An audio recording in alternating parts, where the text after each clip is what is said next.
It was a perfect afternoon in St. Mary Mead, the sort of golden, tranquil day that could have been painted by an artist nostalgic for English summers long gone.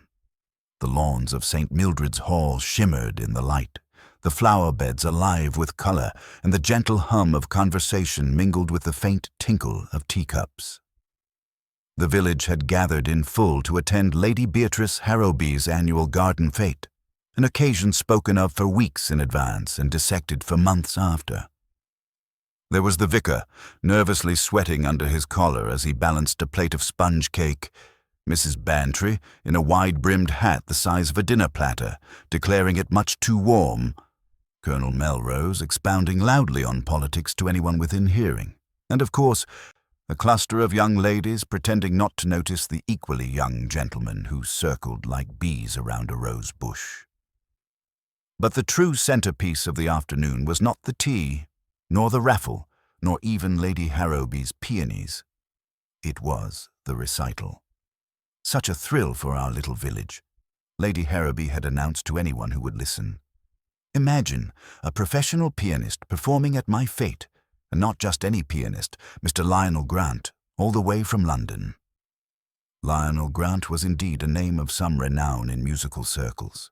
Tall, impeccably dressed, with a pale, intellectual face and fingers that seemed too long and delicate for ordinary life, he was a man used to admiration. He had played for the Queen, it was whispered. That he should condescend to perform in St. Berkshire to Mary Mead was a miracle of sorts, though Miss Hartnell had suggested that perhaps his career wasn't what it once was. Miss Marple sat quietly near the edge of the crowd, her hands folded neatly in her lap. Her hat was modest, her expression mild, and her pale eyes missed nothing.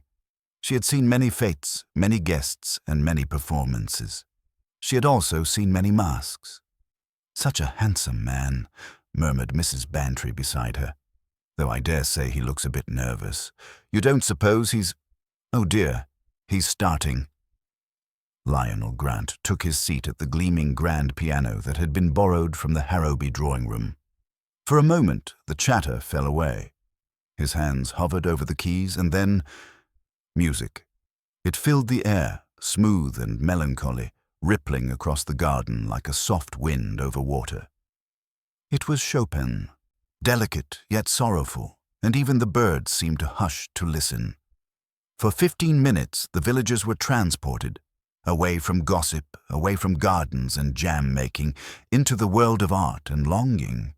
When he finished, there was applause, polite but sincere. Lionel stood, bowed slightly and smiled. Yet Miss Marple noticed, as she always did, the fleeting shadow that crossed his face before the applause began. A look not of pride, but of weariness, and perhaps fear. "Marvelous!" cried Lady Harrowby, rising to lead the ovation. "Simply marvelous, my dear Mr. Grant." The pianist gave a modest nod, murmured his thanks, and retreated toward the refreshment table. It was there that he met Sylvia Harrowby, Lady Beatrice's niece and ward, a young woman of 19 with a quick tongue and a way of making people feel either charmed or dismissed in equal measure. She was pretty, with fair hair and an expression of calculated innocence. She laughed softly as Lionel approached. "You play beautifully, Mr. Grant," she said, offering him a glass of lemonade, "though I dare say you looked rather grim near the end. Not stage fright, I hope?" He smiled faintly.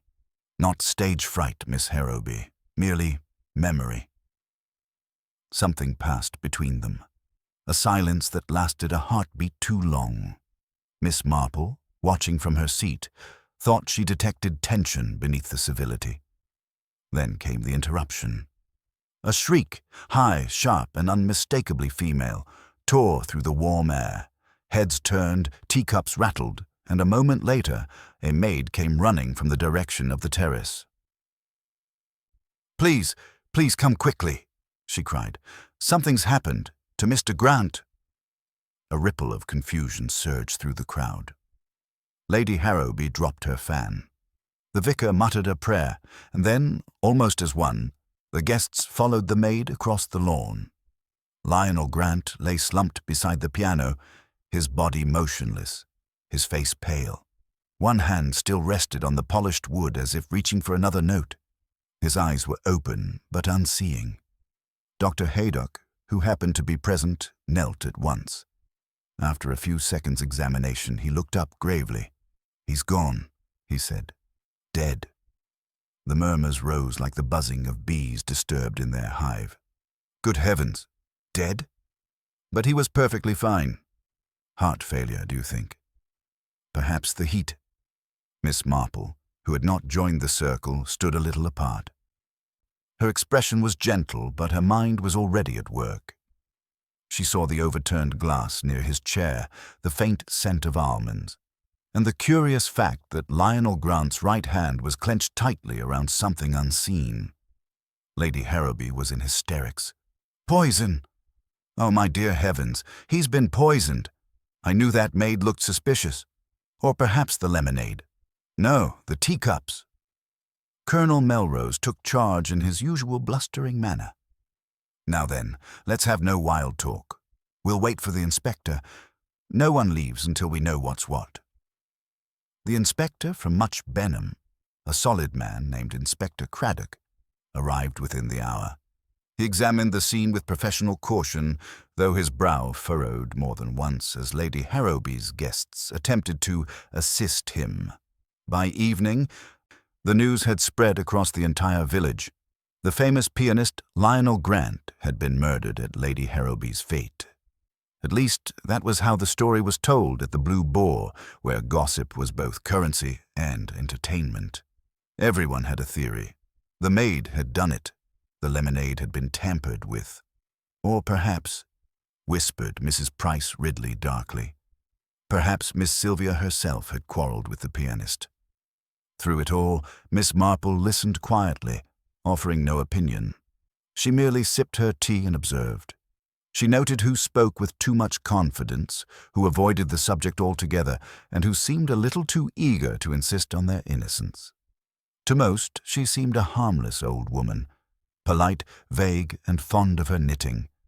But in the depths of those serene blue eyes, the puzzle had already begun to take shape. For Miss Marple, murder was never random. It was merely human nature, exposed. And as the last light faded from the sky over St. Mary Mead, she thought quietly to herself, "Yes, there's something quite wrong about this death. Quite wrong indeed." Morning came to St. Mary Mead with deceptive calm. Sunlight gleamed on dew-tipped hedgerows, and the church bells tolled softly in the distance. Yet beneath the tranquil beauty of the village, a restless unease stirred. For the first time in many years, death, and not the gentle, expected sort that came with age, had visited their midst. By 9 o'clock, the entire village was humming with speculation. From Mrs. Bantry's rose garden to the post office queue, conversation revolved around only one topic: the shocking demise of Lionel Grant, the London pianist who had met his end beside Lady Harrowby's piano. At the Blue Boar, the morning patrons huddled over tea and gossip with grim satisfaction. Mrs. Price Ridley was the loudest voice, as usual. "I said to Colonel Melrose only last month," she declared, "that these artistic types are never quite right, if you understand me. Too sensitive, too emotional. One never knows what they're capable of." "Capable of?" said Mr. Pritchard, who ran the grocer's. "The poor fellow's dead, Mrs. Price Ridley, not the one doing the killing." "Exactly," she replied triumphantly. "One never knows what trouble such people attract. Mark my words, there's a woman behind it. There always is." At this, Miss Hartnell nodded sagely.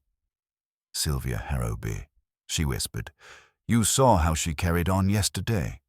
All flirty smiles and whispered conversations, and they say she'd been receiving letters.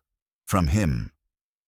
"That's right," said Mrs. Price Ridley, lowering her voice but ensuring everyone could hear. "Love letters. The maid saw one in her wastebasket. Tore to pieces, of course, but we all know what that means." "Scandal, that's what," muttered Mr. Pritchard.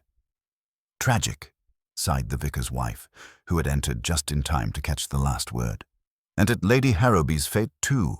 It will ruin her reputation. Such a dreadful thing to happen under one's roof." Meanwhile, Lady Harrowby herself had locked herself in her drawing-room, alternating between outrage and despair. She had telephoned half the county by breakfast and informed anyone who would listen that her event would not be remembered for such an indecency. "It is simply intolerable," she told the vicar when he came to offer sympathy. "Utterly intolerable. Poisoning a guest. I shall never recover from this disgrace, never. And to think I raised money for the church roof in the very same breath." Miss Sylvia Harrowby, pale and quiet, remained in her room upstairs. Her aunt insisted she was quite overcome. But the truth, whispered by the servants, was that she refused to speak to anyone, even Inspector Craddock, who had called early that morning to continue his inquiries. The inspector was methodical, practical, and deeply skeptical of gossip. He had already established that Lionel Grant had not eaten for several hours before his death. The glass beside him had contained traces of prussic acid, cyanide. He rubbed his chin thoughtfully as he stood in the drawing-room, looking over the piano where it had all occurred. He was given the poison sometime between finishing his recital and sitting down again, likely in a drink, he said. "Question is, who handed him that glass?" "Everyone did," sighed Lady Harrowby. "There were lemonade glasses and teacups everywhere. My guests were very informal." "Yes," said Miss Marple from her place near the window. "People often are when someone charming is among them." The inspector turned. "You were present, Miss Marple, I believe." "Oh, yes," she said mildly. "Such a beautiful performance. Quite haunting, really. He played with a touch of sadness, I thought. It reminded me of young Peter Hill from the next parish. He once played so beautifully after he'd quarrelled with his fiancée. Poor boy ran off the very next week with her sister. Terrible business." The inspector gave a polite cough. "Indeed, ma'am, but in this case, we're interested in who gave him the drink." Miss Marple smiled faintly. "Ah, yes. Drinks and quarrels often go hand in hand, don't they? Especially when tempers are frayed." It was the sort of remark that seemed perfectly harmless. And yet, later that day, as Inspector Craddock interviewed the guests, he found himself repeating her words in his head. Sylvia Harrowby was his next subject. She sat on the edge of a chaise longue, twisting a handkerchief.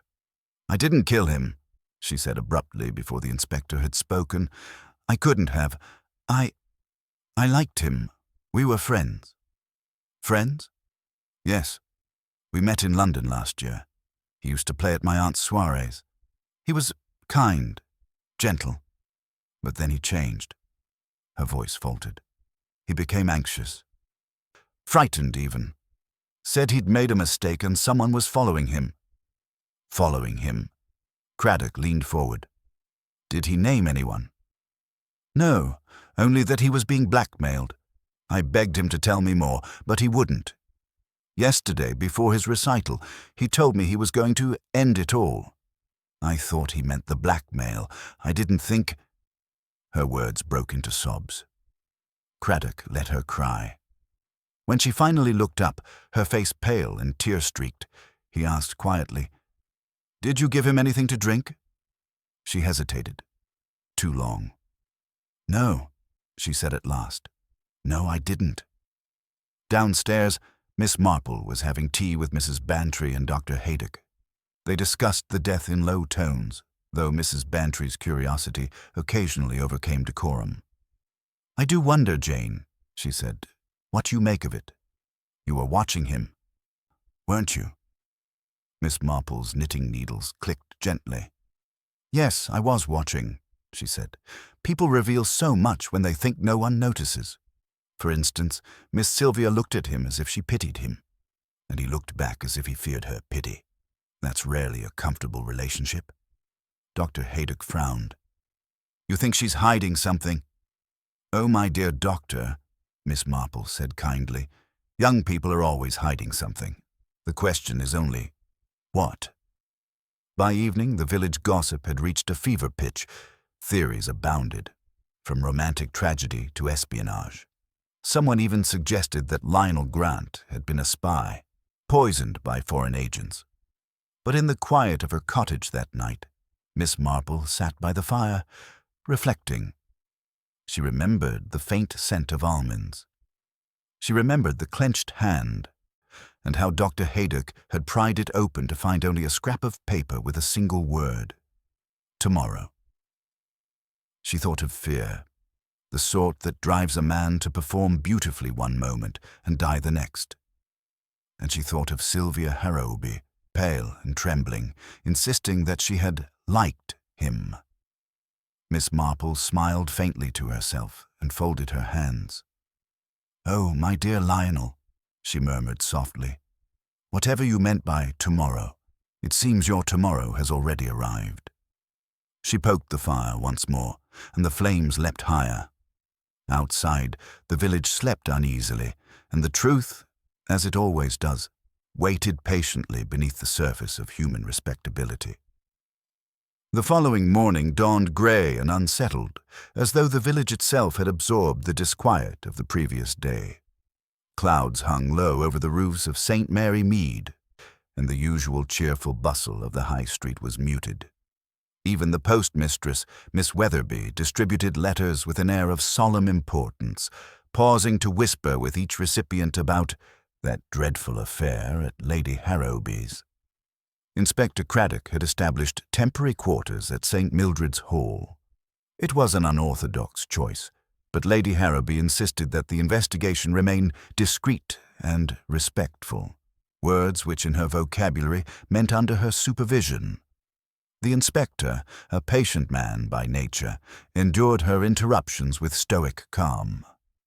"Poisoning is such a vulgar method," she was declaring that morning as he examined the piano. "Not at all English, you know, quite the sort of thing one reads about in those dreadful continental novels."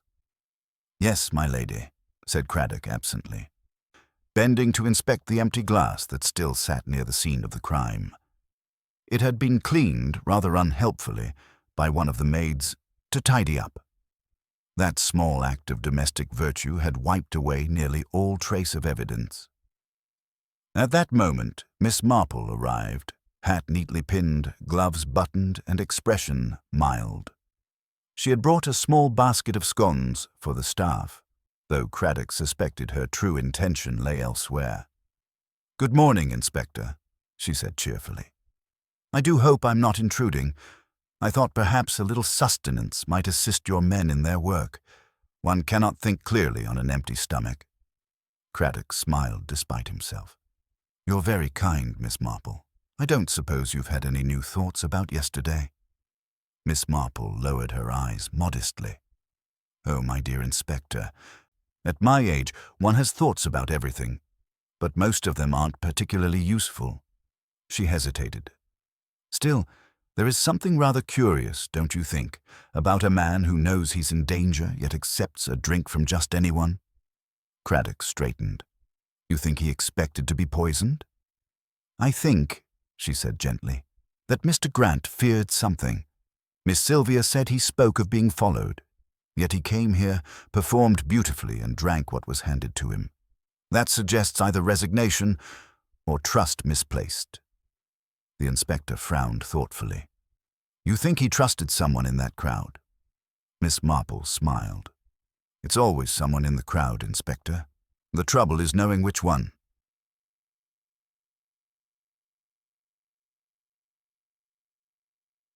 By midday, Craddock had begun a new round of interviews. He started with the servants, who were invariably loyal to Lady Harrowby, yet delighted by the drama. "I saw him by the lemonade table," said Alice, the younger maid. "Miss Sylvia was there too, talking to him. Then Mr. Pritchard came up, asking about his delivery of strawberries, and I went to fetch another tray. When I came back, Mr. Grant had gone toward the piano again."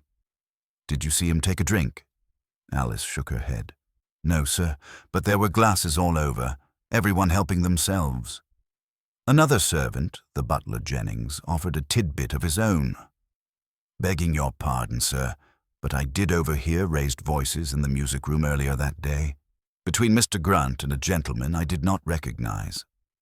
Craddock looked up sharply. A gentleman? Not from the village? No, sir. Smartly dressed, dark hair, spoke with a northern accent. Said something about owing and reputation. Mr. Grant told him to leave at once. Did Lady Harrowby know of this? I shouldn't think so, sir. She was busy arranging the raffle prizes. Craddock made a note. And you've no idea who this man was? None, sir. But he left before the guests arrived. That afternoon, Miss Marple took tea with Mrs. Bantry in her cosy sitting room, which smelled pleasantly of lavender polish and old books.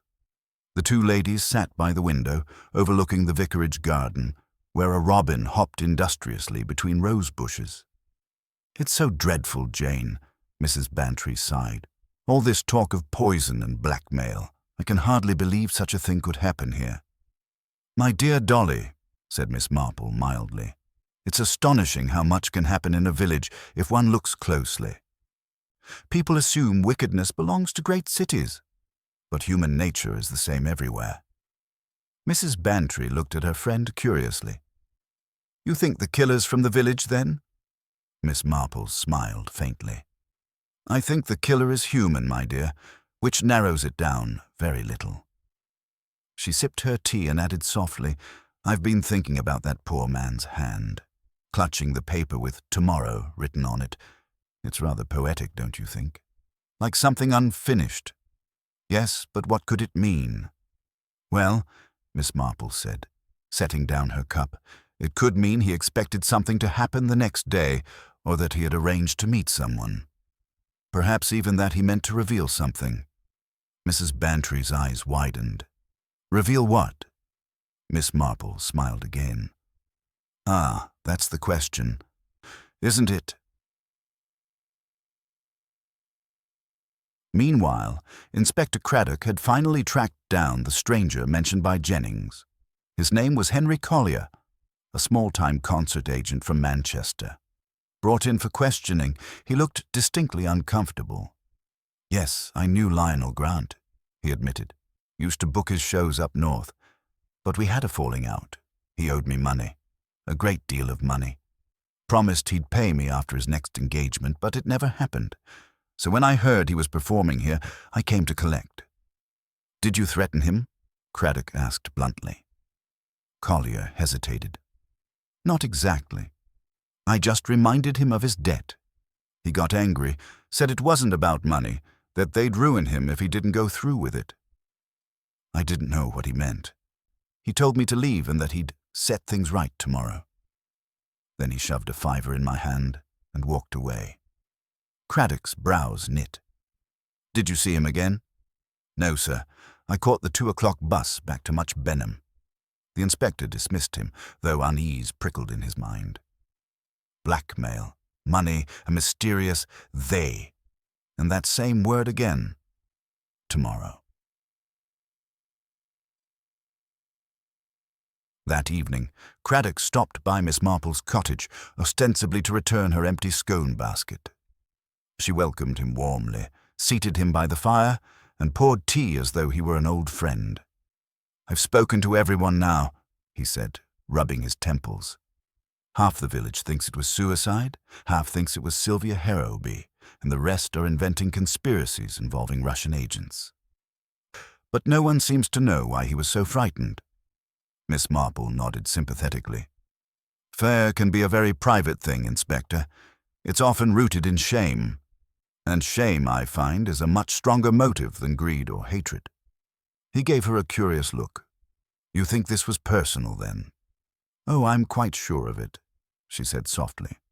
"A man like Lionel Grant doesn't die from mere chance. Someone wanted him silenced, someone close enough to offer him a drink without suspicion. Someone who shared his secret." Craddock frowned. "And who might that be?" Miss Marple's eyes twinkled. "Oh, I'm not certain yet. But I do know this, Inspector. The truth will come out. It always does. One only needs to watch how people behave when they think they've been clever." Outside, rain began to fall, a soft, steady drizzle that pattered against the window panes, and as Miss Marple refilled the inspector's cup, her gaze drifted to the flickering firelight, her thoughts moving quietly, like threads being woven into a pattern only she could see. By the next morning, Inspector Craddock had a list of names underlined twice in his notebook.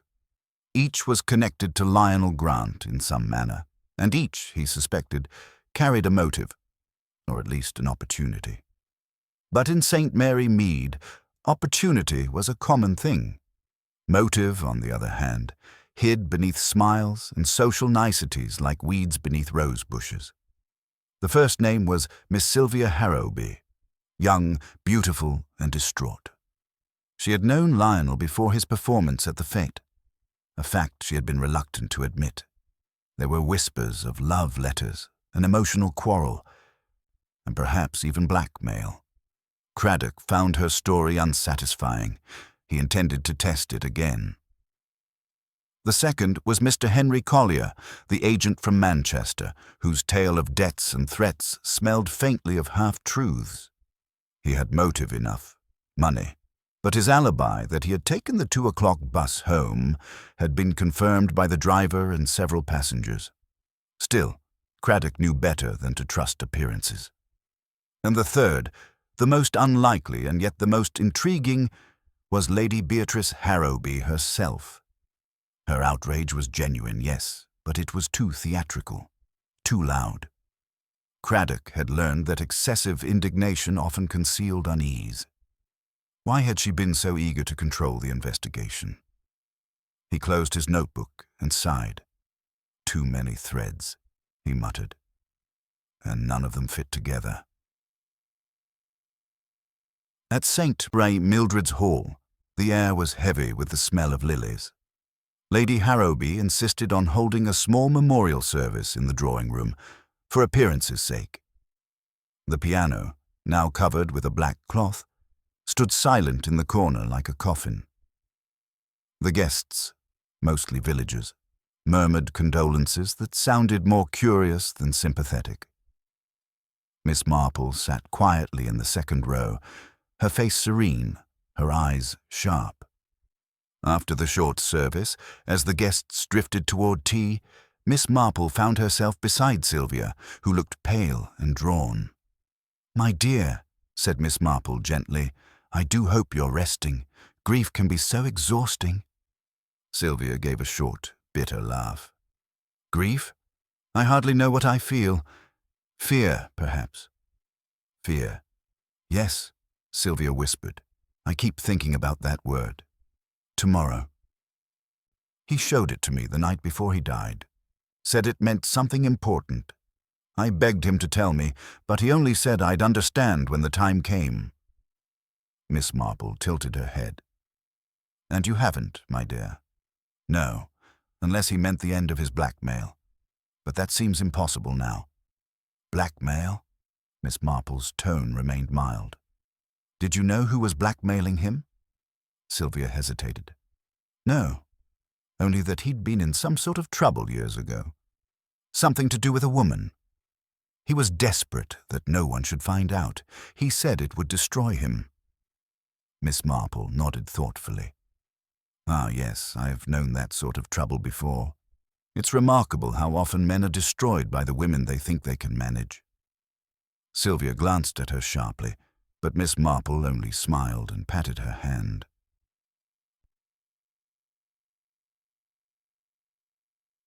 Later that afternoon, Inspector Craddock made his second visit to the hall. He found Lady Harrowby presiding over tea as though it were a royal audience. Her every movement was deliberate, a queen maintaining composure in the face of scandal. "Inspector," she said, "you'll be pleased to know I've done my best to calm the villagers. One cannot have rumors running wild." "I appreciate that, my lady," he said dryly, "though I'm afraid the rumors will persist regardless. I've come to ask about your niece's acquaintance with Mr. Grant." "Acquaintance?" Lady Harrowby's eyebrows arched like sharpened wings. "I should hardly call it that. Mr. Grant was an artist, a rather emotional young man. My niece was merely polite." Some say they were seen together in London. Lady Harrowby stiffened. Idle talk, Inspector. Sylvia attended many of my musicals. If she spoke to him, it was out of kindness, nothing more. And yet he wrote to her. Lady Harrowby set down her cup with unnecessary precision. If he did, I knew nothing of it. Craddock studied her face. Would it have displeased you if there had been something between them? Her eyes flashed. Of course it would have. My niece is to marry Colonel Melrose's nephew, a respectable young man from a good family. I would never permit her to involve herself with a penniless pianist. Indeed, said Craddock quietly. Then perhaps you had reason to ensure the matter ended. Lady Harrowby drew herself up to her full height. Inspector, you forget yourself. He bowed slightly. Forgive me, my lady, but murder seldom respects decorum. Meanwhile, Miss Marple was taking a very different approach. She called upon Dr. Haydock, ostensibly for a minor ache in her wrist, though it soon became clear she was more interested in the late Mr. Grant than her own health. Tell me, doctor, she began innocently, was it certain, quite certain, that Mr. Grant was poisoned? Certain as anything can be, Haydock replied. Cyanide. The smell of almonds was unmistakable. A quick death, though not painless. And the glass? Traces of it, yes, but it was diluted. Enough to kill only if consumed quickly, which suggests he drank it all at once. Ah, said Miss Marple. Then it must have been given to him in confidence. No one gulps down a stranger's offering so readily. The doctor nodded. I'd agree. He trusted whoever gave it. Exactly. Miss Marple smiled faintly. Trust is such a fragile thing. It takes years to earn, and only one sip to destroy. That evening, Craddock visited the Blue Boar. The villagers were gathered, as always, gossip thick as smoke. The inspector's presence quieted them momentarily, but not for long. Begging your pardon, sir, said Mr. Pritchard, but folks are saying it wasn't poison at all, that the poor chap took his own life. Craddock raised an eyebrow. And why would they say that? Because of that note, sir. Tomorrow, they say. Sounds like something a man writes before he means to do himself in. Miss Hartnell sniffed. Nonsense. He was murdered, plain and simple, by that fancy London agent or that dreadful niece. Mark my words, one of them did it. Mrs. Price Ridley leaned forward eagerly. I heard from my cousin's friend's sister that Lionel Grant was engaged once. To a woman of questionable character. Perhaps she followed him here. The inspector let them talk, absorbing every rumor, for he knew that in St. Mary Mead, truth and gossip often began from the same spark. As he left the inn, he nearly collided with Miss Marple herself, walking home from the church meeting. She looked up at him with her gentle smile. Good evening, Inspector. How goes the hunt? Slowly, he admitted. I've 3 suspects, and each one seems both innocent and guilty by turns. Miss Marple nodded knowingly. Ah, yes. Human nature again. People do dislike being simple, you know. They prefer to complicate themselves. He chuckled. If you were in my place, Miss Marple, who would you suspect? She paused, then said softly, the person who most wishes to appear above suspicion. It's almost always that one, I find. Craddock frowned, watching her disappear into the misty evening, her small figure swallowed by the twilight. And somewhere within St. Mary Mead, behind lace curtains, locked doors, and whispered conversations. The killer listened too, perhaps with the faintest tremor of unease. The morning after, Inspector Cray had taken statements, and the newspapers began whispering about the tragedy at St. Mary Mead. The village seemed to have settled into a false calm. Curtains twitched less brazenly, though the minds behind them remained feverishly alive with speculation. The postman, weary of being stopped every 10 paces, muttered that he'd sooner deliver in London than suffer another morning in a village with a fresh corpse. Miss Marple, however, had spent her morning as she often did, quietly, with tea and needlework. She sat by her window overlooking the vicarage garden, the same calm expression upon her face that could as easily have belonged to a saint or a chess player. Her hands moved delicately with her crochet, yet her mind was elsewhere, replaying words, glances, pauses. She had been at the recital, had she not? She had seen Mrs. Fenwick's trembling hands, the curious absence of the pianist's niece for nearly 20 minutes before the performance, and the curious business of the teacups, one of which had been quietly exchanged before the final act. At 11:30, a hesitant knock came to her door. It was young Rose Hewitt, eyes red, clutching her shawl tightly. "I do beg your pardon, Miss Marple," she began in a voice that trembled, "but I hardly know who else to speak to. You were there last night, and you noticed things. Everyone says so." Miss Marple looked up with mild concern. "My dear, you look as though you haven't slept. Do come in and sit down. You mustn't stand about on a draughty doorstep." Once inside, Rose perched nervously on the edge of the chair. "It's only that I'm frightened people will think I had something to do with it. I didn't. Truly I didn't. But I argued with Mr. Fenwick earlier that day about the keys to the piano room. He was so cross when I asked him to open it early. I thought he'd struck me." Miss Marple set down her crochet, her tone soft. "You argued about the keys, you say?" "Yes. He said he never trusted anyone with them, not even me, though I cleaned the hall. But later, when I went to fetch my coat, I saw the door slightly ajar. I thought perhaps he'd changed his mind, but when I looked inside, the piano lid was open, and someone had left sheet music all over the floor. I tidied it up, but now—" Her voice broke. "Now he's dead, and I keep thinking someone will say I was there tampering with things." Miss Marple reached over, laying a gentle hand upon her arm.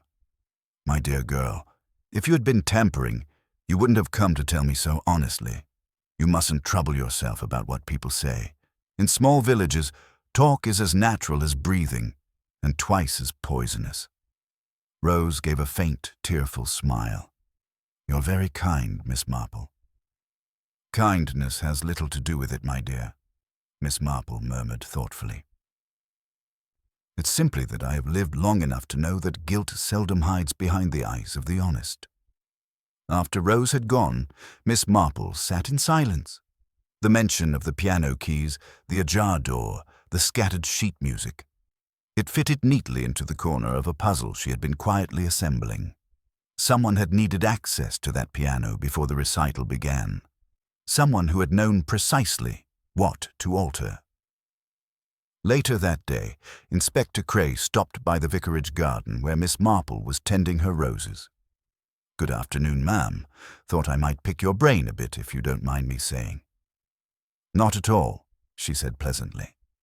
"One must never waste a good brain, Inspector. What troubles you?" He shifted his hat, clearly uneasy. "I'm not satisfied with Mrs. Fenwick's statement. She insists her husband was healthy as a horse, yet Dr. Howard tells me the man had heart trouble for years. She swears she didn't know a thing about it, but I found a bottle of his pills in her handbag." Miss Marple raised an eyebrow. "How interesting. Though one must remember, Inspector, that wives often tidy up after their husbands, even after death, especially if they wish to spare the poor man a posthumous embarrassment." Cray gave a faint grunt. "That's as may be. Still, something doesn't sit right. And there's that odd matter of the missing music score. His niece swore she saw it last night, but when we searched, it was gone. The piece he was to play? That's the one. The Blue Sonata. Apparently it was his own composition. Nobody's seen it since." Miss Marple nodded slowly, brushing a petal from her sleeve. "A vanished piece of music, a heart patient who collapses after tea, and a wife who doesn't know what she ought to have known. Curious, indeed." Cray frowned. "You've got a theory, haven't you?" "I never have theories, Inspector," she said mildly. "Only little observations. For instance, People who lie about love usually do so for vanity, while people who lie about death do so for protection. The question is, who was being protected? That evening, Miss Marple took a quiet stroll through the village, ending up near the parish hall. The doors were locked, but through the window she could see the grand piano draped in shadow. She thought about the ajar door Rose had mentioned, the exchanged teacup, the music gone missing. She turned her gaze toward the vicarage lane, where Mrs. Fenwick's silhouette moved in her drawing-room window. Even from a distance, Miss Marple could sense the restless pacing, the nervous tension of a woman rehearsing a story for the next day. And somewhere in the darkness beyond the hedge, she thought she saw another figure, young, slender, watching the same window, possibly Edward Partridge, the pianist's apprentice, or perhaps the niece Beatrice, who had been curiously evasive about her whereabouts that night. Miss Marple lingered a moment longer before heading home. The night air smelled faintly of lilac and rain, and the village was quiet save for the distant ticking of clocks and the low murmur of unseen conversations. As she reached her gate, she paused. From the inside pocket of her cardigan, she drew out something small, a torn scrap of paper she had found near the hall's piano stool that morning. Upon it were 5 musical notes written in pencil, nothing more than a fragment. But to Miss Marple it was as eloquent as a scream. It was, she thought, the hidden melody, the key to a tune someone had played, not with hands, but with hearts. And as she folded the fragment away, her expression softened into that faint, knowing smile, the one that had so often preceded a murderer's downfall. By the following morning, St. Mary Mead's calm exterior had begun to crack beneath the strain of curiosity. The tragedy of the Fenwick recital had rippled through every corner of the village like a note struck and left to echo. At the grocer's, at the post office, even at morning service, one could hear murmurs about the pianist's death, each whispered theory more inventive than the last. "Poison in his tea, mark my words," declared Mrs. Bartlett over the counter of the baker's. "Those musicians, they're all so dramatic. If you ask me, it was suicide for attention gone wrong." "Nonsense," replied Mrs. Cranley, pursing her lips. "He was too vain to die that way. Besides, his poor wife looked as though she'd seen a ghost. I rather think she did it herself. After all, there was talk he'd been too fond of his niece, wasn't there?" And so it went. Gossip, Miss Marple always thought, was the heartbeat of small towns. Irregular, impulsive, and often telling truths the tongue did not intend. Miss Marple had spent the morning quietly rereading a letter she had written to her nephew Raymond, now living in London.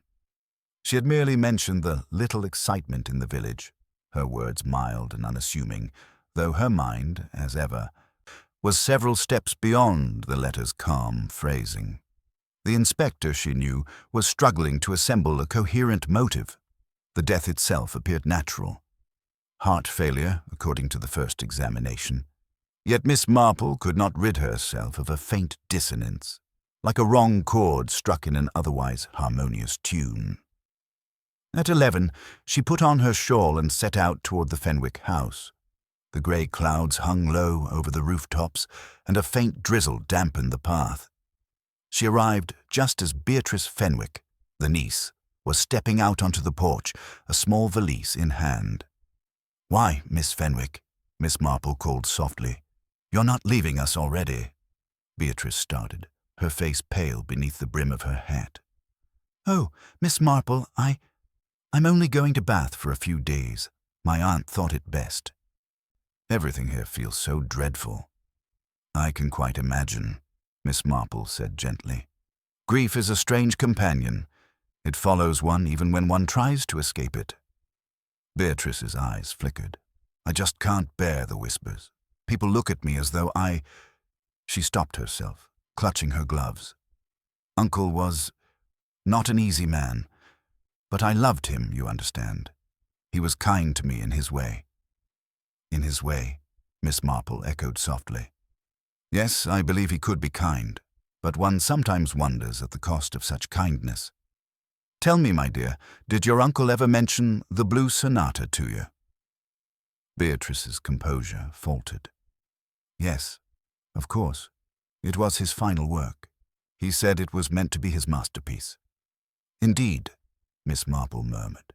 "And yet it has vanished. Quite a mystery for a piece of music, wouldn't you say? I find it curious that something he valued so dearly would disappear the very night of his death." Beatrice's lips parted, but no words came. She looked away. Perhaps someone took it as a keepsake. The villagers. They like mementos of tragedy. "Perhaps," Miss Marple said kindly. "But you see, my dear, I rather think someone took it because they feared what was written upon it." Beatrice's hand tightened on her valise. "I don't know what you mean." "Oh, I think you do," said Miss Marple, her tone still mild, almost motherly. "Music, my dear, often hides secrets better than people do. But when the notes are wrong, when the melody strains against its own rhythm, it tells its own tale."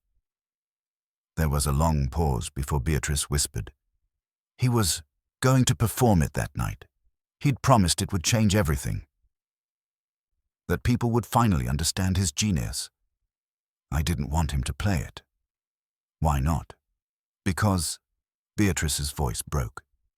"Because it wasn't his." Miss Marple's knitting hands paused in her lap, though her eyes remained serene. "Ah, not his composition?" Beatrice nodded faintly. "It was mine. I wrote it last winter, every note. He found it, told me it was too sentimental, too feminine. Then one morning he said he'd reworked it and was going to debut it under his name. He said it would bring him back to fame. He said I'd thank him someday." "And you were angry," Miss Marple said softly. "Angry? I was furious. I told him everyone would know it wasn't his work, that I'd expose him. But he just laughed and said the audience wouldn't care who wrote it, only who played it." The young woman's voice trembled as she went on. "That night I meant only to speak to him before the recital, to make him admit it, but he wouldn't listen.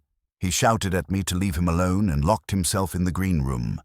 When I saw him again, he was on stage, and then—" She covered her face. "Then he fell." Miss Marple placed a hand gently on her arm. "You poor child. It's a dreadful thing to feel both anger and grief at once." Beatrice nodded through her tears. "I didn't poison him, Miss Marple. I swear I didn't. I thought of it, yes, in a moment of madness. But I couldn't. He was cruel, but he was family."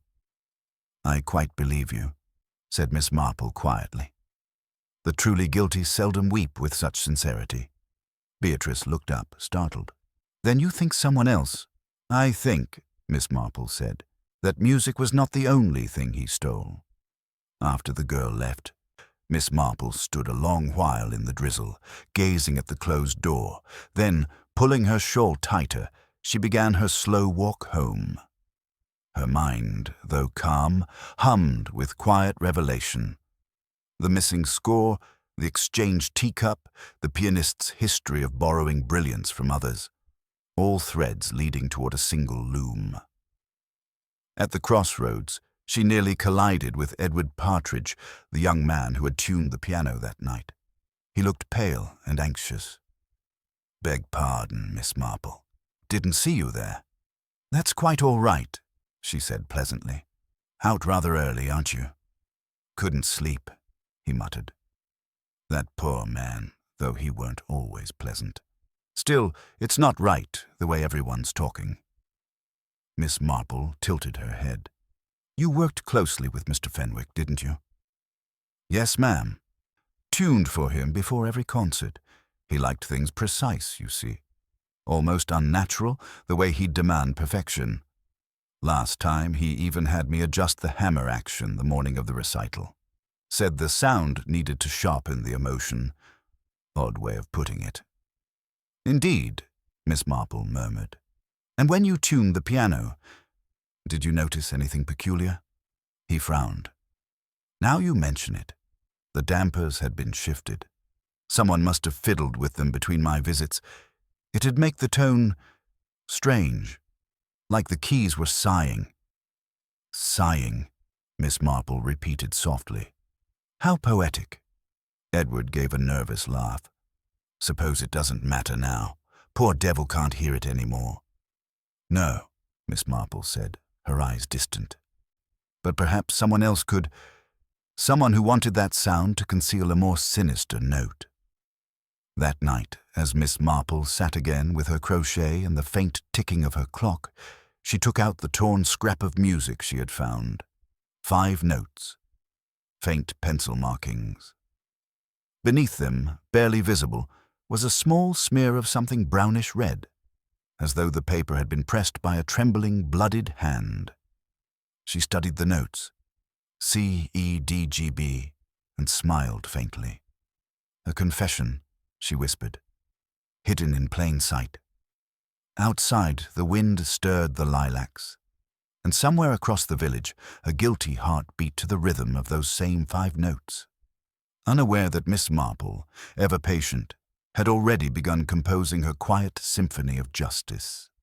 The following morning, a heavy stillness lay over St. Mary Mead, the sort of quiet that seems less like peace and more like a pause before something dreadful announces itself. The rain had stopped, yet the cobblestones glistened darkly, reflecting the pale sky above. Even the birds seemed hesitant to sing. Miss Marple had risen earlier than usual. Though her kettle whistled cheerfully, her thoughts were elsewhere, circling like cautious birds around the same set of clues. The vanished sonata, the exchanged teacup, and those 5 curious notes written on the scrap she'd found near the piano. She had not yet mentioned her discovery to Inspector Cray. One must never rush to conclusions, she often reminded herself. Observation was a garden that must be tended with patience. Dig too hastily, and one risked uprooting the truth before it had time to flower. At precisely 9 o'clock, the church bells began their gentle chime, and were answered, minutes later, by the shrill cry of Mrs. Bartlett, who had gone to the post office and returned screaming down the lane. Within half an hour, word had spread. Another tragedy. Edward Partridge, the young piano tuner, had been found dead in his small workshop behind the greengrocer's. He had apparently taken his own life, though, as Miss Marple would soon note, appearances in St. Mary Mead were notoriously untrustworthy. By the time Inspector Cray arrived, a small crowd had gathered, murmuring and craning their necks. Miss Marple, walking briskly, yet without undue alarm, joined them quietly. Cray turned to her with a grim nod. "Morning, Miss Marple. Seems we've had a development, though I'd rather we hadn't." "Dear me," she said softly. "The young tuner, wasn't it?" He nodded. "Found hanging from a beam, note beside him. Says he couldn't live with the guilt. We'll need to confirm handwriting, of course, but it looks straightforward enough." "Does it?" Miss Marple asked mildly, her eyes sweeping the scene. "I suppose one might wonder what guilt could so suddenly drive a young man to such despair." "That's just it," said Cray, rubbing his chin. "If he did tamper with that piano, if that somehow caused Fenwick's collapse, then I suppose the guilt could have eaten him alive. Maybe the lad didn't mean harm. Maybe he just made an error." Said Miss Marple. "Yet remorse is a rare visitor in the guilty mind, Inspector. In my experience, those who do wicked things often sleep quite soundly after." The inspector gave her a sideways look. "You're not suggesting someone else strung him up, are you?" Miss Marple didn't answer immediately. Instead, she stepped closer to the door of the small workshop, where the body had already been removed, but the air still carried the metallic tang of oil and dust. On the workbench lay an assortment of tuning forks, screws, and piano hammers. And beside them, the note.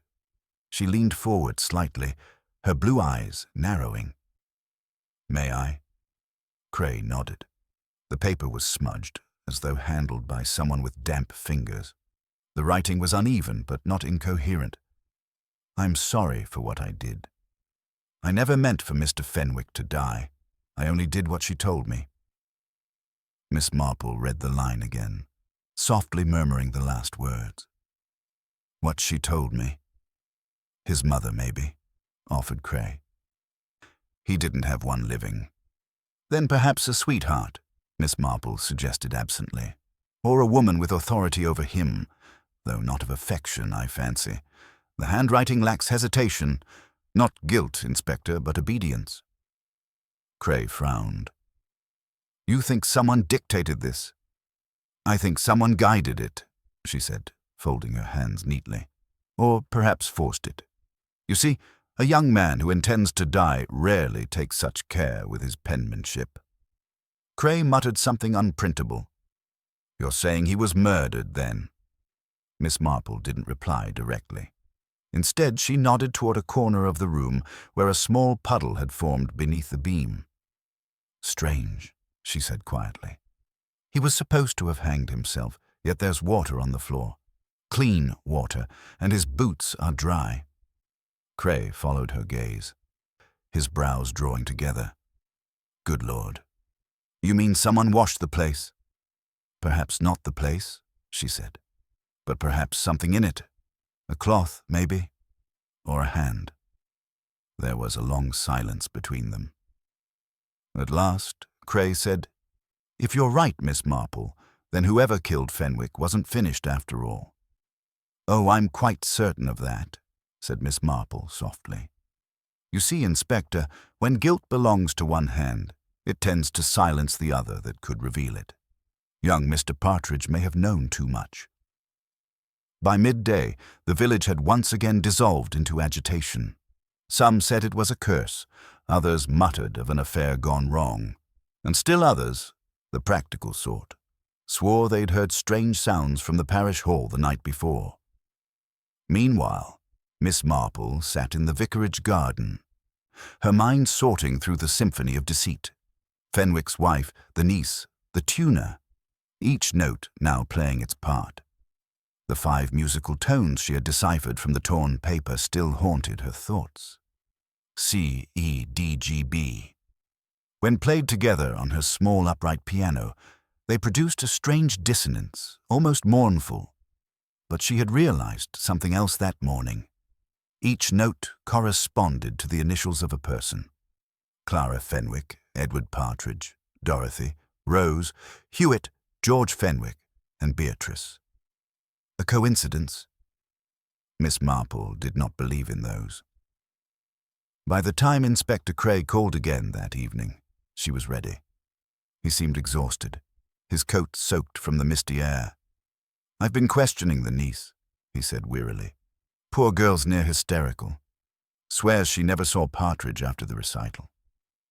But I did find something odd in her room at the inn, a fragment of sheet music tucked inside a novel." He handed her the paper. It was another piece of the Blue Sonata. Miss Marple's heart gave a faint flutter of satisfaction. "Ah, so the melody begins to return," she murmured. Cray looked puzzled. "You're thinking this tune's got something to do with both deaths, aren't you?" "I am," said Miss Marple, "because, Inspector, the sonata was not simply a piece of music. It was a confession, written in notes rather than words. And I believe someone killed to keep it unheard." Cray looked at her sharply. "You think the score reveals the murderer?" "I think it was the murderer," said Miss Marple quietly. "Not in form, of course, but in purpose. Mr. Fenwick intended to expose a truth that night, something that would have ruined another's reputation, perhaps even destroyed their life. Someone realized that and silenced him, and when young Mr. Partridge began to suspect the same truth, he was silenced as well." The inspector's face hardened. "Then we'd best find who had the most to lose from that truth." Miss Marple's smile was faint but knowing. "Oh, Inspector, in St. Mary Mead, one needn't look far. Vanity, jealousy, ambition, they bloom here as naturally as the roses. But only one of them kills twice to keep a secret tune unplayed." As the clock struck 7 and dusk settled like smoke across the hedgerows, Miss Marple rose and fetched her shawl. "I think, Inspector," she said, "that we should pay a visit to Mrs. Fenwick. There is a silence in her house that troubles me deeply." And with that, she stepped into the gathering dark, the faintest smile on her lips, as though she already heard the final movement of the hidden symphony drawing to its deadly crescendo. The next morning dawned misty and pale over St. Mary Mead, as though the village itself had drawn a soft veil over the unpleasantness of recent days. The murder of Edward Langley, poor Mr. Langley, as the villagers now universally called him, had become the single topic of discussion at every hearth and breakfast table. Even the vicar's wife, who prided herself on her discretion, was heard remarking that one could not so much as boil an egg without someone asking whether Miss Marple had found the killer yet. Miss Marple, however, had not been seen much since the evening before. She had spent her time quietly knitting by her fireside, lost in thought, her mind arranging and rearranging the details of the case like stitches in a delicate pattern. She had received that morning a small note from Inspector Craddock. "Could we meet? There's something I can't quite make sense of." It was signed simply C. By 10 o'clock, she was walking down the lane toward the rectory, her shawl wrapped tightly about her shoulders, her expression thoughtful but serene. The mist clung to the hedgerows, the air smelling faintly of rain and damp earth. As she walked, she nodded to Mrs. Price at her gate and exchanged a few words about the roses, but her mind was elsewhere, turning ever so gently on the matter of who had truly killed Edward Langley. At the rectory, Inspector Craddock greeted her with a tired smile. "Morning. Miss Marple, I've been thinking about your idea, the one about Mr. Langley's safe not being properly examined." "Ah, yes," she said, lowering herself carefully into one of the vicar's mismatched chairs. "It struck me as rather curious that such a man, careful as Mr. Langley seemed to be, would leave his personal effects so exposed. Was it opened?" Craddock nodded. "This morning we found his will, dated just 3 weeks ago. It leaves everything to Miss Fielding." Miss Marple's knitting needles paused mid-air. "Everything, you say?" "Yes," Craddock confirmed, running a hand through his hair. "Everything. House, money, and the piano itself. Quite a fortune." Miss Marple nodded slowly, her eyes distant. And yet she didn't seem a woman of means. No, she seemed rather more desperate than content. "That's true," said Craddock. "But the will's clean. No signs of forgery, no undue influence. He must have written it himself, witnessed by the housekeeper and Dr. Pembroke." Miss Marple's eyes sharpened ever so slightly. "Dr. Pembroke? How curious. He seems to appear at the edges of this affair rather too often, doesn't he? Always where one least expects him." Craddock frowned. He was his doctor, after all, and one of the first on the scene. "Yes," Miss Marple murmured, "and it's often the first on the scene who knows the most, especially if they've something to conceal." She glanced around the rectory sitting room. A modest place, lined with shelves of worn books and the faint smell of polish. A clock ticked quietly on the mantel. It struck her how peaceful it all seemed, this tiny corner of England, where the gravest sins were usually gossip or a misplaced letter. And yet, beneath it all, she sensed something darker, some quiet cruelty woven into the genteel fabric of village life.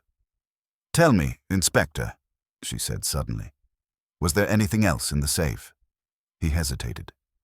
"A letter, addressed to Miss Fielding, unposted." "Ah, and what did it say?" He cleared his throat. "It said, quite simply, 'I cannot forgive you for what you did, but I will do what I can to make amends.'" Miss Marple folded her hands in her lap. "How very human of him," she said softly.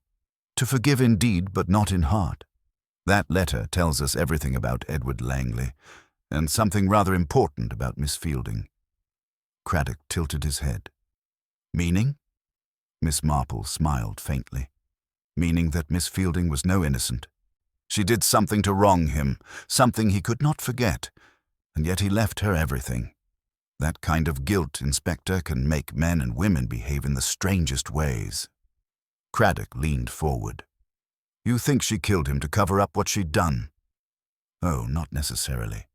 If anything, it seems rather the reverse. Her knitting resumed, steady and precise. I think he was about to reveal what she had done, and someone killed him to prevent it. She looked up, her eyes keen now. Tell me, has anyone mentioned where Mr. Langley was between 5 and 6 o'clock that evening? Craddock frowned. According to Miss Fielding, he was alone in the music room. She was in the garden. Huh, convenient that. And the doctor? Pembroke said he arrived at 6:30 to deliver some sedatives for the pianist's nerves. Miss Marple nodded. How punctual of him. There was a long pause, broken only by the ticking clock. Then Miss Marple added gently, Inspector, would you be so kind as to accompany me to the music room this afternoon? I believe there's something quite simple we've overlooked. By 3 o'clock, the two stood again in the late pianist's music room. The curtains were drawn back. The pale autumn light slanted across the polished piano, where faint smudges of dust still lingered around the keys. Miss Marple moved with quiet assurance, her eyes scanning the room as though each object whispered to her. There, she said suddenly, pointing to a small patch of carpet near the window. Do you see that mark? Craddock bent down. Looks like wax. Yes, Miss Marple said softly. From a candle. Which is odd, don't you think? There's an electric lamp on the table. No need for candles at all. The inspector frowned. You think the killer used it for light? No, she murmured. For timing. Candles burn predictably. Set one burning to a certain point, and you can estimate when it will gutter out. Perfect for creating an illusion of time. Craddock blinked. You mean? I mean, said Miss Marple quietly, that the time of death might not be what we think. Someone arranged matters so the body appeared freshly slain at 7, when in fact he may have been dead hours earlier. Craddock's eyes widened. And that someone could have an alibi for 7, of course. Miss Marple gave a gentle, knowing smile. Yes, Inspector, a perfect alibi. She turned toward the window, gazing out at the faint mist curling over the gardens beyond. This was never about greed or inheritance, she said softly. It was about fear. Fear of exposure. Someone here has been living a lie, and Edward Langley, bless his heart, was about to uncover it.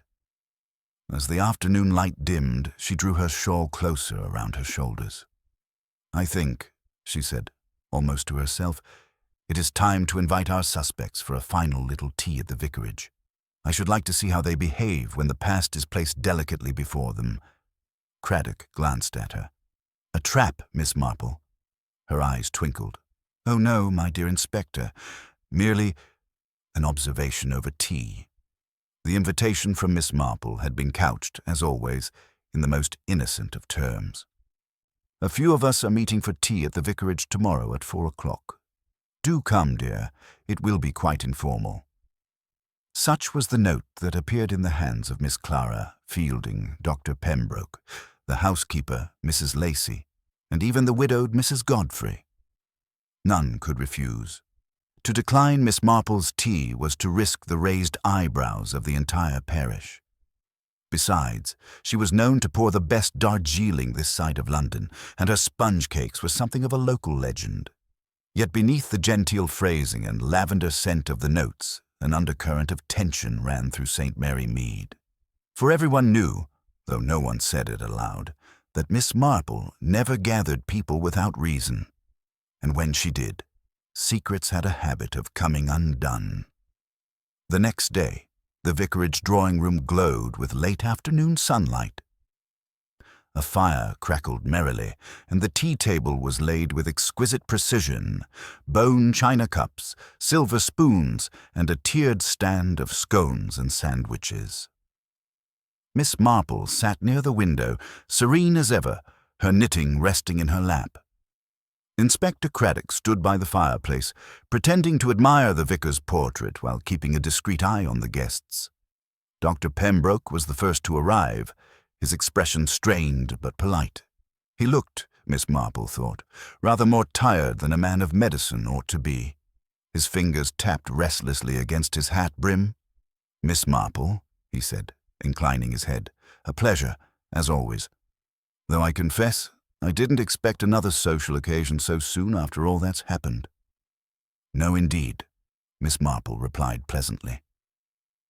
"But I do find that a little company can be the best remedy for distress. Please do sit down." Clara Fielding arrived next, dressed in sombre grey, her face pale and drawn. Her eyes flicked quickly from Miss Marple to the inspector, then to the tea table, as if measuring the atmosphere for danger. Mrs. Lacey followed, bustling in with her usual cheer, though her hands trembled slightly as she adjusted her shawl. And lastly, Mrs. Godfrey entered, that eternal observer of village scandal, her curiosity barely contained behind a mask of solemn sympathy. As everyone took their seats, Miss Marple poured the tea with graceful slowness. "1 sugar, I think, for you, Dr. Pembroke," she said, smiling. "And none for Miss Fielding. You always preferred your tea plain, didn't you, dear?" Clara blinked. "Why, yes. How on earth did you remember that?" "Oh, one observes," Miss Marple said mildly. "One always observes." For a few minutes the conversation was harmless enough. Remarks about the weather, the early frost threatening the roses, the vicar's latest sermon. Yet beneath it all, something unspoken hovered, like a storm cloud waiting to break. It was Miss Marple who broke the silence.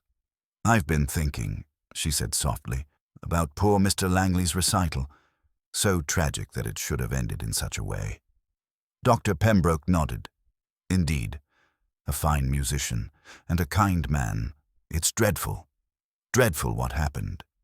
"Yes," said Miss Marple, her voice gentle but unyielding, and rather puzzling too when one considers the details. For instance, the candle wax on the carpet.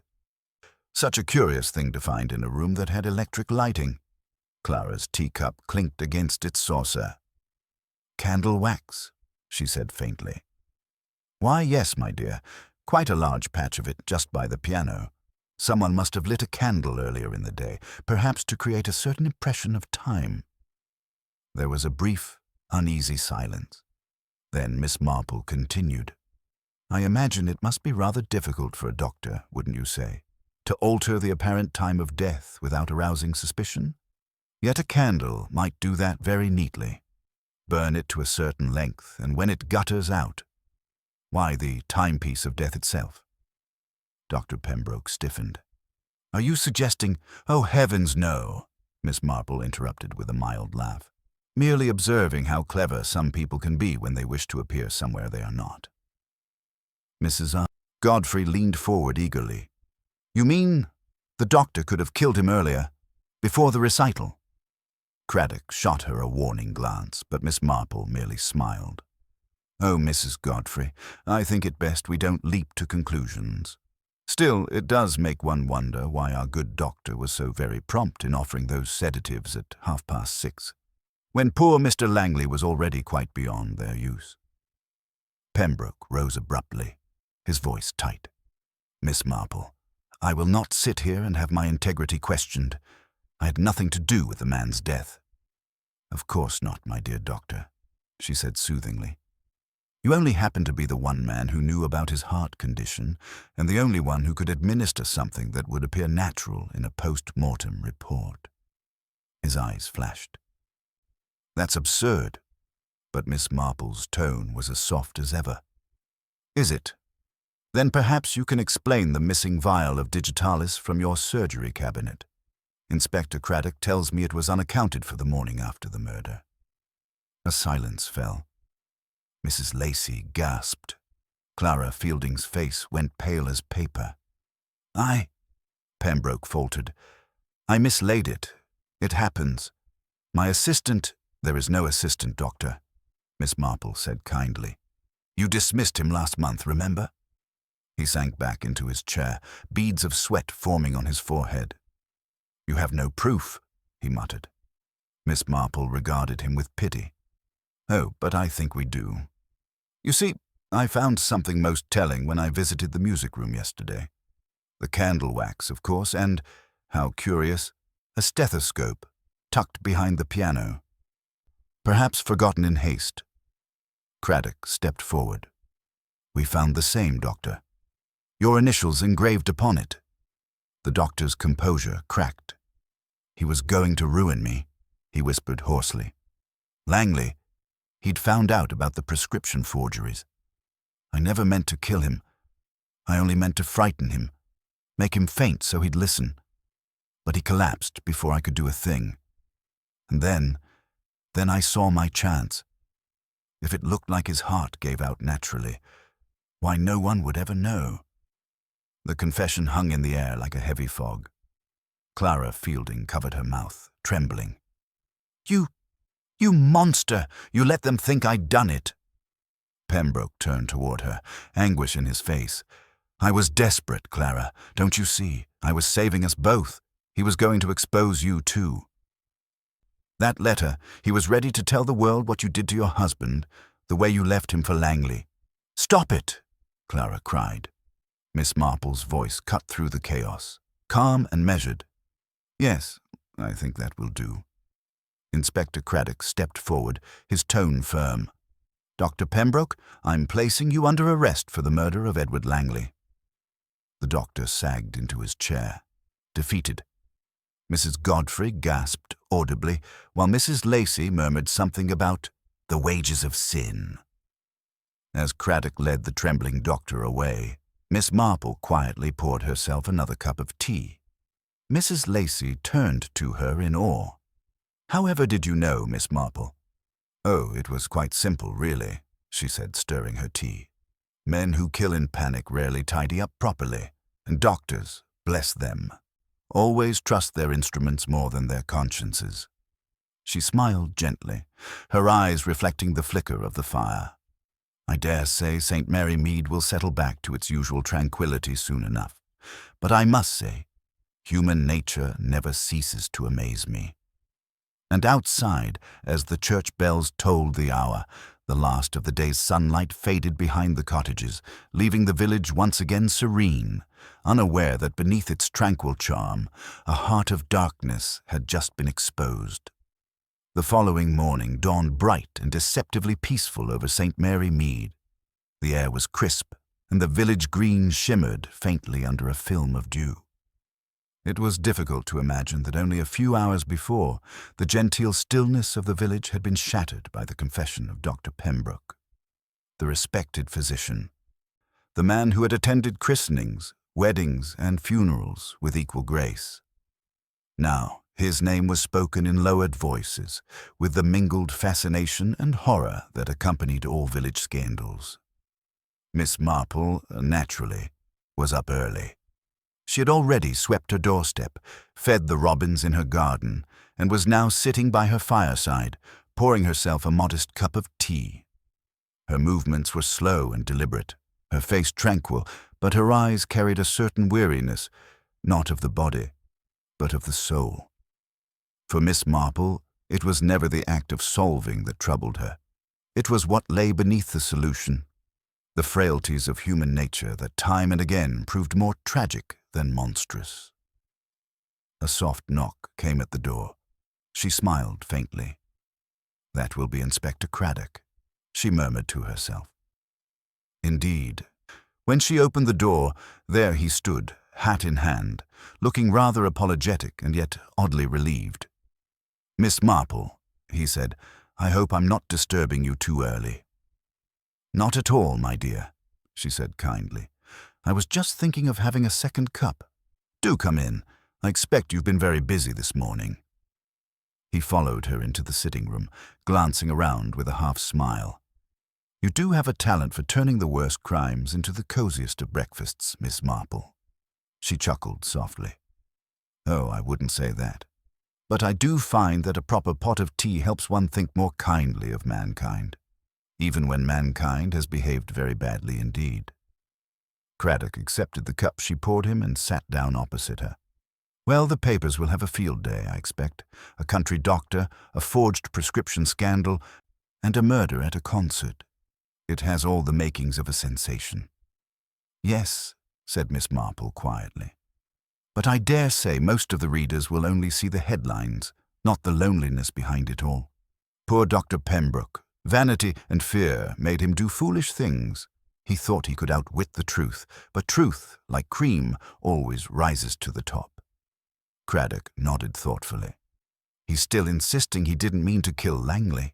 Claims it was an accident, that the digitalis dosage was wrong. Miss Marple's knitting needles clicked softly. Oh, I believe him. Most murders, you see, Inspector, are not truly meant to happen. They are simply allowed to happen. A moment's pride, a spark of anger, a fear of being found out. And then, suddenly, the line is crossed. She looked up, her eyes gentle but firm. It is not the act that surprises me anymore, but the smallness of the reason behind it. Craddock sighed. You make it sound almost inevitable. In a way it is, said Miss Marple. Human beings are very much alike, wherever you find them. We all long for comfort and safety and to be thought well of. And when those things are threatened, even the mildest soul can do dreadful things. Why, I once knew a woman in Much Benham who poisoned her husband merely because he was going to sell the family cow. And she'd grown attached to it. The inspector smiled despite himself. You always have a story to match every crime, don't you? Oh no, my dear, she said lightly. Humanity simply provides me with an endless supply. There was a comfortable silence then, broken only by the faint crackle of the fire. Outside, the church bell chimed 9, and through the lace curtains came the muffled sound of the milkman's cart clinking down the lane. Life, it seemed, was already returning to its quiet rhythm.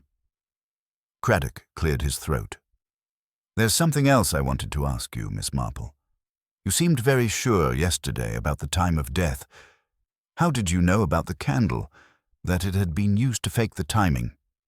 She smiled faintly. Oh, that was quite simple, really.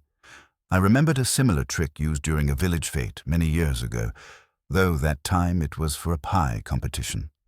Mrs. Berridge tried to make her pie appear freshly baked when it had, in fact, been made 2 days prior. She placed it near a candle to warm it slightly before the judges arrived. Unfortunately, the wax dripped onto her tablecloth and gave her away. Ever since, I've made it a rule to suspect candle wax wherever deception is afoot. Craddock chuckled. You and your village anecdotes, I swear they'd fill a detective manual if you wrote them down. Oh, heavens no, said Miss Marple modestly. I only try to notice what others overlook. People are very much the same, Inspector, only their surroundings differ. A scandal in London is merely St. Mary Mead with larger hats. They both laughed quietly at that. After a few more minutes of easy conversation, Craddock stood and took his leave. At the door, he paused, his expression softening. You know, Miss Marple, I don't think the Yard could manage without you. She smiled up at him, her blue eyes bright. Oh, I'm sure you'd do perfectly well, Inspector. But perhaps it's rather nice to have an old lady about, now and then, just to notice when a candle burns too long. He tipped his hat and departed, the sound of his footsteps fading down the lane. Miss Marple closed the door gently behind him and stood for a moment in the quiet of her cottage. Then she turned to her little writing desk and opened a fresh page in her notebook, the one she used for human studies, as she called them. She wrote carefully in her delicate hand. Case of Edward Langley. Motive, fear of exposure, a doctor's pride, a pianist's secret, a villager's silence. Conclusion, people rarely murder for profit, but often for the preservation of an illusion. She paused, tapping the pen against her lip, then added, observation. The heart deceives itself long before it deceives others. Outside, the sun rose higher, casting warm light upon the roses in her garden. She took her shawl and stepped outside, breathing in the fresh scent of earth and blossoms. Children were already playing near the churchyard, their laughter rising on the morning air. Mrs. Price waved from across the hedge, and Miss Marple waved back, smiling kindly. To any passer-by, she was simply the village's gentle old spinster, fond of her garden, her knitting, and her gossip. But behind that mild exterior was a mind as sharp as a surgeon's scalpel, ever watchful, ever discerning the quiet dance of deceit beneath the polite chatter of the world. She walked to the gate, stooping to pluck a stray weed, and murmured softly to herself, "Ah, well, it's all very sad, really. Poor Dr. Pembroke, and poor Mr. Langley, too. But such things do happen when people mistake concealment for peace." Then, with that characteristic mixture of sorrow and serenity, she turned back toward her cottage, the door closing gently behind her as the village of St. Mary Mead carried on, its secrets once more tucked neatly beneath the surface, waiting perhaps for the next time Miss Marple's keen grey eyes would look their way. The following afternoon, Miss Marple found herself wandering slowly through her garden. The sun was warm upon her shoulders, and the late autumn leaves rustled softly in the breeze. She moved deliberately, hands folded over her shawl, her eyes scanning each flower bed and shrub as though searching for a hidden meaning. The village had returned to its daily routine, but for Miss Marple, the echoes of recent events lingered like a faint, unshakable melody. It was one thing for the police to apprehend Dr. Pembroke, and quite another to understand the intricate pattern of motives and fears that had led to the tragedy. She knew, as she had long known about St. Mary Mead and its inhabitants, that beneath every polished exterior there lay layers of desire, resentment, and, at times, quiet desperation. The doctor's misdeeds were only one note in a larger, complex chord. As she paused near the rose bushes, Miss Marple recalled the faces she had observed during the tea at the vicarage. Clara Fielding had appeared pale and fearful, yet also cunning in a way that suggested she had secrets of her own. Mrs. Godfrey had been eager, almost hungry for scandal, while Mrs. Lacey's shock had been genuine, tempered by a fierce loyalty to propriety. Each person had behaved in a manner revealing far more than they intended. Miss Marple knelt briefly to examine a stray weed among the chrysanthemums, her mind turning over the clues from the case. The sonata, the candle wax, the digitalis, the confessional letter in the safe.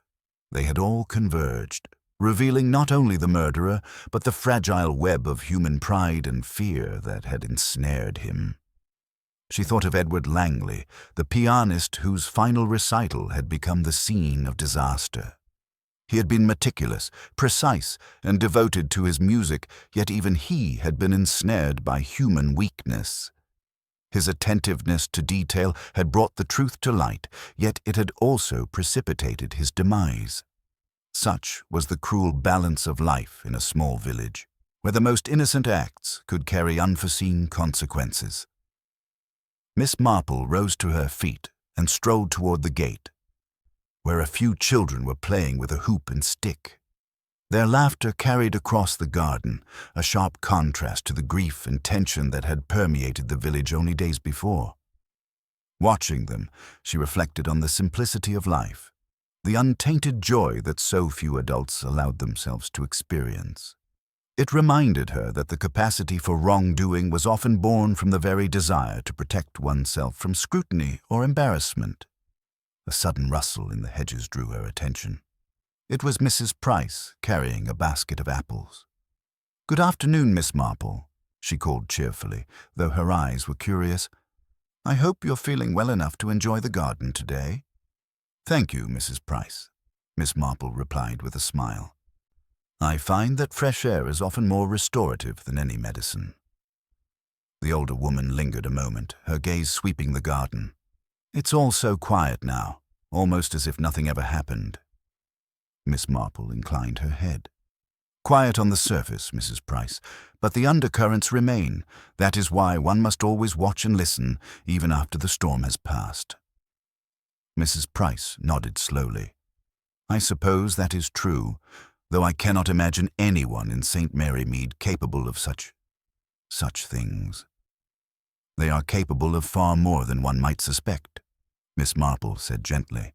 "Fear and pride can make ordinary people do extraordinary things."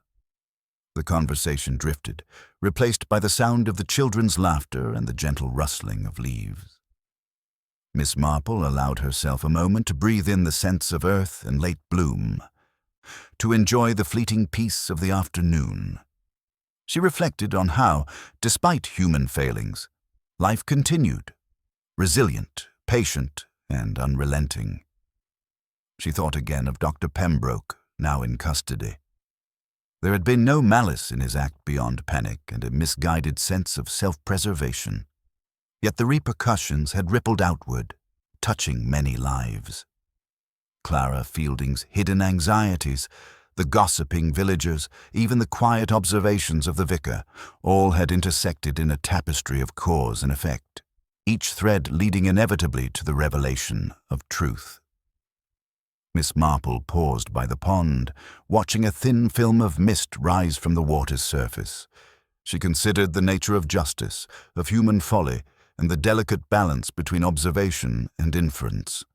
It was a skill, she reflected, requiring patience and empathy in equal measure.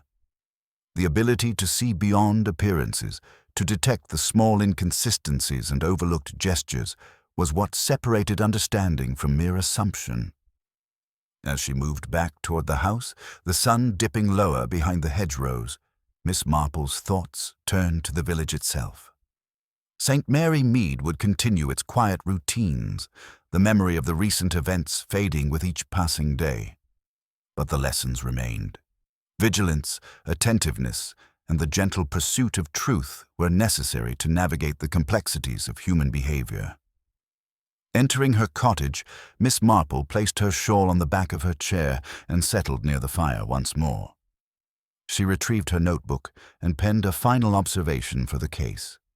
Human nature, when unguarded, reveals itself in small, almost imperceptible ways. Pride, fear, and the desire to conceal the truth are often stronger than affection or duty. The smallest details, a misplaced candle, a note, a glance, can illuminate motives hidden in plain sight. She paused, reading her words, and then added, "The village, in its seeming tranquility, is never without secrets. It is the quiet observer who discerns them, and it is observation, not impulse, that delivers justice." Sitting back, Miss Marple allowed herself a faint smile. The case was concluded, the truths revealed, and St. Mary Mead would return to its gentle rhythms. Yet she knew, as always, that the undercurrents of human nature never truly slept. One must watch, listen, and wait, because the next discordant note could appear at any time in the most unsuspecting of places. Outside, the garden basked in the golden glow of late afternoon, and the village beyond stirred softly with life.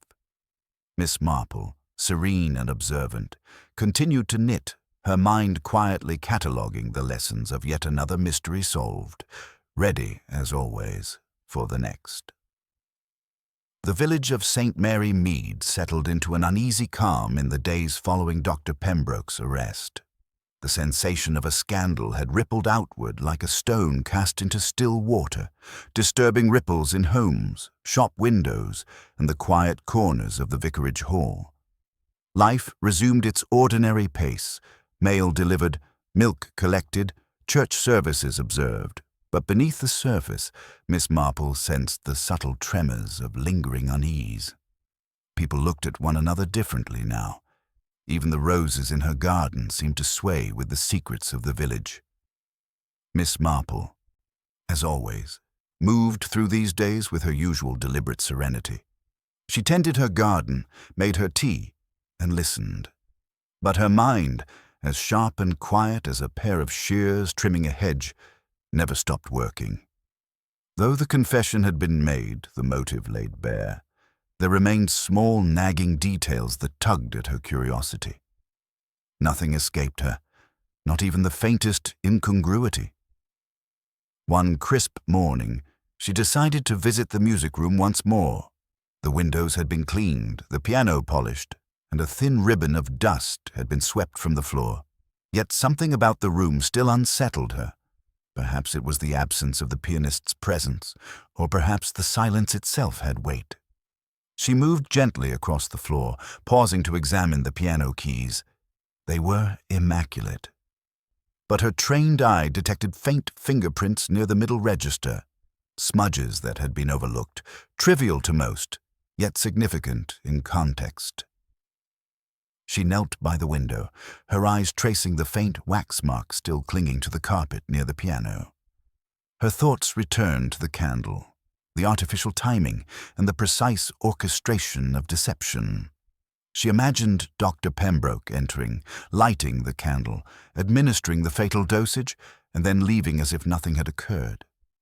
He had hoped the scene would speak for itself, that the careful arrangement would absolve him. And yet, as she had predicted, the smallest inconsistencies betrayed him. Miss Marple straightened, running a finger along the rim of the piano. "It is always the details that matter," she murmured. "The minutiae that others dismiss." She pictured the village gathering, the tea, the subtle psychological games she had employed to draw out reactions. People, she knew, were invariably more revealing when they thought themselves unobserved. Later that afternoon, she walked down the lane to visit Clara Fielding. The young woman was in her sitting room, the shadows of recent events lingering in the corners, her hands clasped tightly around a cup of tea. She looked up as Miss Marple entered, her eyes wary. "Good afternoon, Miss Marple," Clara said quietly. "Good afternoon, my dear," Miss Marple replied softly. "I thought I might call to see how you're faring. I imagine these last days have been rather difficult." Clara nodded, her gaze drifting to the window. "It has been overwhelming, and yet I cannot help feeling that more remains undiscovered, that something else might come to light." Miss Marple sat and folded her hands in her lap. "You have a perceptive mind, Clara, and you are right. One must always consider the possibility of additional truths, even when the primary revelation seems complete. That is what I've found in my years of observing human nature." Clara looked at her intently. "Do you think anyone else was involved, Miss Marple?" The older woman shook her head gently. "No, my dear. Dr. Pembroke acted alone, but he was assisted, in a manner of speaking, by fear itself. Fear can be an accomplice far more effective than any human hand." A faint smile touched Clara's lips. "I suppose that is true. I never realized how much fear can control a person until now." "Yes," Miss Marple agreed. "And it is always the quiet ones who notice it, who understand it. Most people react to fear with noise, shouting, accusations, hysteria. But those who watch, who listen, they perceive the truth in the spaces between words, in gestures, in the faintest traces left behind." They spoke for some time, Miss Marple guiding the conversation gently, encouraging Clara to reflect without pressure. When she finally rose to leave, she gave the young woman a reassuring smile. "You must not allow this to weigh too heavily upon your mind. The past is done, and the present, however difficult, remains within our control." Returning to her cottage, Miss Marple settled by the fire once more. She poured herself a small cup of tea and picked up her knitting. Outside, the village was bathed in the warm glow of the late afternoon sun.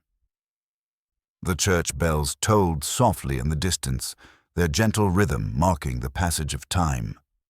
She allowed herself a moment of quiet reflection.